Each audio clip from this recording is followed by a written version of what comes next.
నమస్తే, నేను సిరి.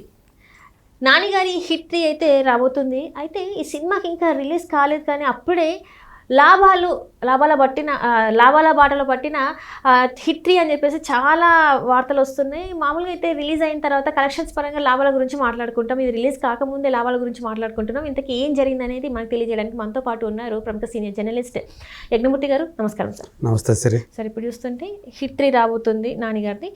Cinema release అవ్వకముందే లాభాల బాటలో ఉంది ఈ సినిమా అని చెప్పేసి అంటున్నారు. సో ఏంటి సార్, నాకు అర్థం కాలేదు ఇది ఏంటనేది. హిట్ 3 May 1st రిలీజ్ కాబోతున్నటువంటి సినిమా.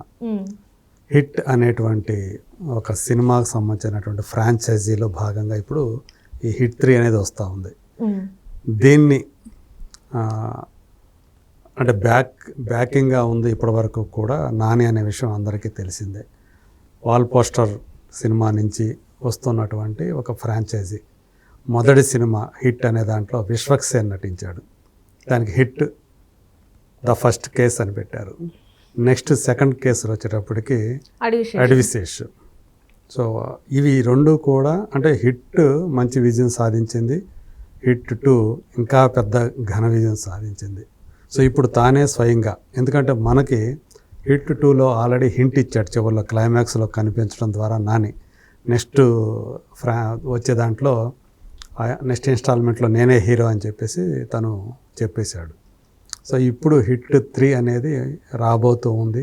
అర్జున్ సర్కార్ అనేటువంటి ఇన్వెస్టిగేషన్ ఆఫీసర్ లాగా ఇందులో మనకు ఆయన కనిపించబోతున్నాడు. చాలా యారోగెంట్గా, అగ్రెసివ్గా, వైలెంట్గా కనిపిస్తున్నాడు అని చెప్పి మనకి ఈ మధ్య వచ్చినట్టు టీజర్ తెలియజేసింది. దాంతో ఆ సినిమా మీద అంచనాలు మామూలుగా పెరగల. అంటే ప్రేక్షకులనే కాదు, బిజినెస్ వర్గాలు కూడా ఆ సినిమా మీద చాలా ఇంట్రెస్ట్ చూపిస్తూ ఉన్నాయి. ఇప్పుడు మనకు అందుతున్నటువంటి సమాచారం ప్రకారం ఈ సినిమా థియేట్రికల్ వాల్యూ ఎంత ఏంటనేది పక్కన పెడితే ఈ సినిమాకి దాదాపు సుమారుగా 60 కోట్ల రూపాయల ఖర్చు అయింది అని చెప్పేసి చెప్తున్నారు. ఎందుకంటే ఇది ఇక్కడ లోకల్గా హైదరాబాద్లో కాకుండా ఎక్కువగా అవుట్డోర్లో తీసిన సినిమా, అది కూడా హిమాలయాలకు దగ్గరగా తీసిన సినిమా, బోర్డర్లో తీసిన సినిమా. అందుకని అక్కడికి వెళ్ళి తీయటం అనేది ఎక్స్పెన్సివ్ అయింది. అందుగురించే ఈవెన్ క్లైమాక్స్కే ఆల్మోస్ట్ 7 to 8 crores అయిందని చెప్పేసి తెలుస్తూ ఉంది. ఇది నాని సొంత సినిమా కాబట్టి ఆయన రెమ్యునరేషన్ ఇందులో లేదు. ఆయన రెమ్యునరేషన్ లేకుండానే 60 కోట్ల రూపాయల దాకా బడ్జెట్ అయిందంటే దాన్ని బట్టి మనం అర్థం చేసుకోవచ్చు. సో శైలేష్ కొలను ఈ సినిమా డైరెక్టర్, తనకి ఏం కావాలో అదంతా కూడా సమకూర్చిపెట్టాడు. పైగా ఏంటంటే చాలా ప్రెస్టీజియస్గా. సో తను వేరే హీరోలతో ఇప్పుడు సినిమా చేశాడు, ఇప్పుడు తనే హీరోగా చేస్తున్నాడు. కాబట్టి ఈ ఫ్రాంచైజీకి మరింత వాల్యూ తీసుకురావడానికి అతను ప్రయత్నిస్తున్నాడని చెప్పాలి. మొదటి 2 సినిమాల్లో నాని ఇన్వాల్వ్మెంట్ ఏం లేదు, ఏది సృజనాత్మకంగా చూసుకుంటే క్రియేటివ్ సైడ్. కానీ ఈ సినిమాకి వచ్చేటప్పటికి డైరెక్టర్ శైలేష్ కొలను అయినప్పటికీ కూడా అన్ని విషయాల్లో తాను ఉండి ముందుండి తనే సినిమా నడిపించుకుంటూ వెళ్ళాడని చెప్పి చెప్తూ ఉన్నారు. సో అందుగురించి ఎక్కడా కూడా వెనుకాడకుండా అంత ఖర్చు పెట్టారు. ఈ ఖర్చు అంతా కూడా సినిమా రిలీజ్కి ముందు ఆల్రెడీ వచ్చేసింది అనేది పుట్టాకు. సో 60 కోట్లు అనుకుంటే 60 కోట్లలో ఓటీటీ రైట్స్, ఇంకా ఏది ఛానల్ అనేది చెప్పను కానీ ఓటీటీ రైట్సే 54 కోట్లు వచ్చేసాయండి. సినిమా ఖర్చు పెట్టిన దాంట్లో దాదాపు దగ్గర వచ్చేసినట్టే. ఆడియో రైట్స్ ఆల్రెడీ 6 కోట్లు వచ్చేసినాయి. సో అక్కడే మీకు ఖర్చు పెట్టిన బడ్జెట్ మొత్తం వచ్చేసింది. ఇంకా ఏముంది దీని మీద వచ్చే ఆదాయం? థియేట్రికల్ రైట్స్ ఉన్నాయి, శాటిలైట్ రైట్స్ ఉన్నాయి, అలాగే హిందీ డబ్బింగ్ రైట్స్ ఉన్నాయి. సో ఇవన్నీ కలిపితే ఇంకెంత? సో దీన్ని థియేట్రికల్ రైట్స్ పక్కన పెడితే శాటిలైట్ రైట్స్, హిందీ రైట్స్ తోటే నాని సంబంధించినటువంటి రెమ్యూనరేషన్ కూడా వచ్చేస్తుంది అని చెప్పేసి చెప్పుకోవచ్చు. ఆయన రెమ్యూనరేషన్ ఇంత అని అనుకుంటే ఒక 20 కోట్లు అనుకుంటే ఆ 20 కోట్లు దాంట్లో వచ్చేసినట్టే. ఇప్పుడు థియేట్రికల్ రైట్స్కి వస్తాం. ఇంకా అందులో నైజాంలో 10 crores అంటున్నారు, రాయలసీమలో 5 crores అంటున్నారు, రిమైనింగ్ ఆంధ్రప్రదేశ్ అంతా కూడా 10 crores అంటున్నారు, ఓవర్సీస్ 10 crores అంటున్నారు.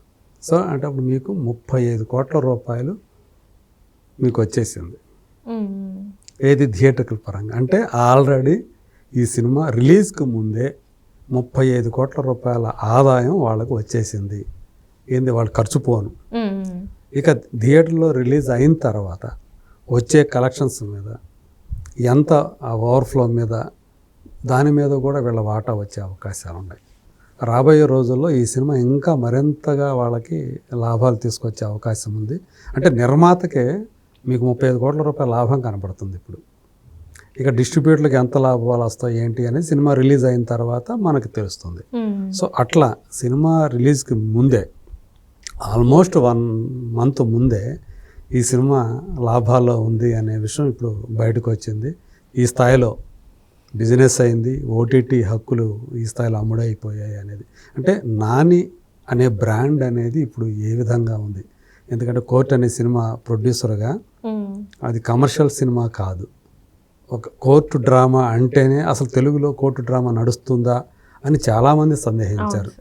సో దాని మీద పెట్టిన ఖర్చు వస్తే చాలు అన్నట్లుగా వ్యాఖ్యానాలు చేసిన వాళ్ళు, మాట్లాడిన వాళ్ళందరూ కూడా అది సాధించిన విజయం చూసి నిజంగా చెప్పాలంటే నోరేళ్ళ పెట్టారు.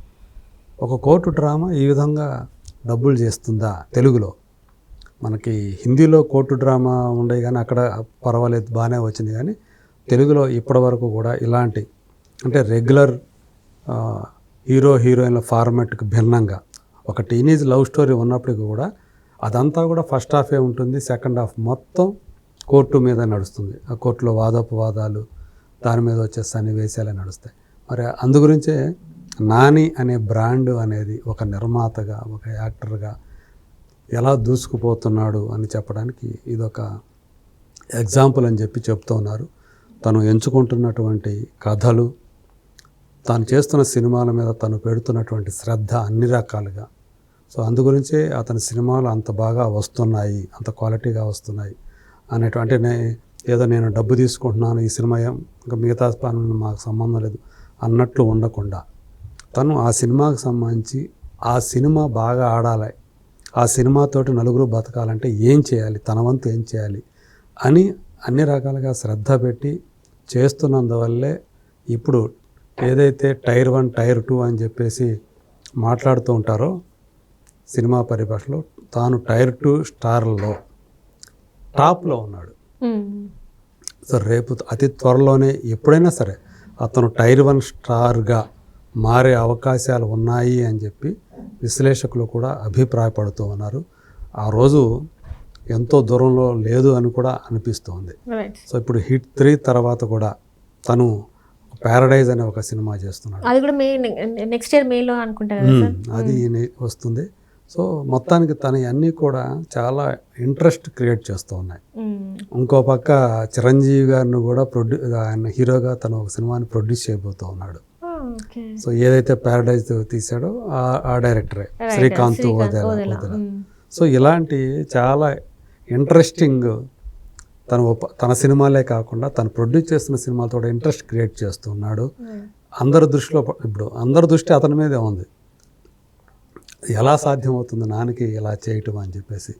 సో కథల ఎంపిక విషయంలో తాను హీరోగా చేసే మాత్రమే కాదు, తాను ప్రొడ్యూస్ చేసే సినిమాలు, తను నటించకుండా ప్రొడ్యూస్ చేసే సినిమాల్లో కూడా అతను ఎంత బాగా చేస్తూ ఉన్నాడు అనేది అతను చేస్తున్న సినిమాలు, తీస్తున్న సినిమాలే అంటే నిలువెత్తు నిదర్శనాలు అంటాం కదా, అవే చూపిస్తున్నారు. అందుకని చాలామంది ఇప్పుడు అతను రోల్ మోడల్ అవుతున్నాడు అని కూడా చెప్పుకుంటూ ఉన్నారు.